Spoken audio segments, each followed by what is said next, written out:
Silas was the kind of man who rarely stood in the spotlight, but without him, half the early church's story might not have reached the people who needed to hear it. When you picture him, think of someone steady rather than loud, dependable rather than flashy.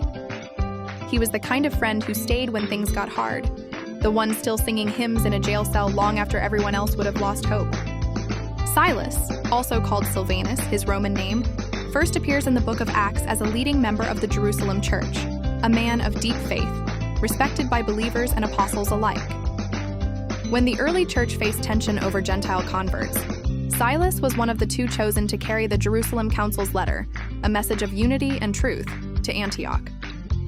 That job wasn't glamorous, it was risky. Travel was dangerous, communication was slow, but Silas went white faithfully.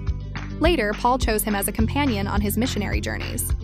Together, they crossed cities, cultures, and languages, preaching Jesus where he'd never been named. They were beaten in Philippi, thrown into prison, and yet, in the middle of the night, they sang praises until the walls shook. That's Silas, loyal, courageous, and grounded in worship when everything else is chaos.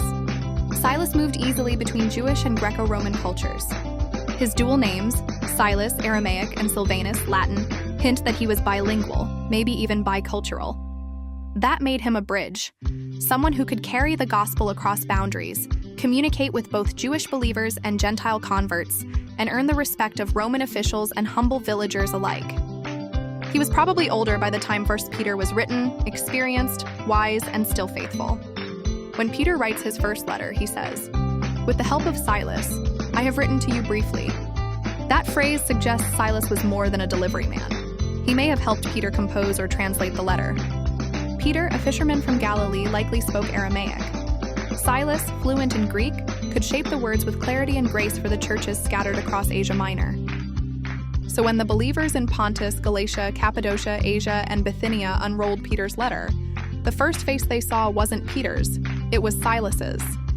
He was the one who carried it, the one who explained it, the one who made sure the message of hope arrived safely, hand to hand, heart to heart. Peter calls him a faithful brother. No grand titles, no flashy miracles, just faithful. That's Silas's legacy, faithfulness. He was a messenger who never changed the message, a partner who never walked away, a servant who saw every mission, no matter how small, as holy work. Silas would be that person who quietly runs the logistics for every outreach project, who drives through the night to deliver supplies, who prays over the message before it's sent. He wouldn't crave attention, but he'd make sure the message of Jesus always gets where it needs to go.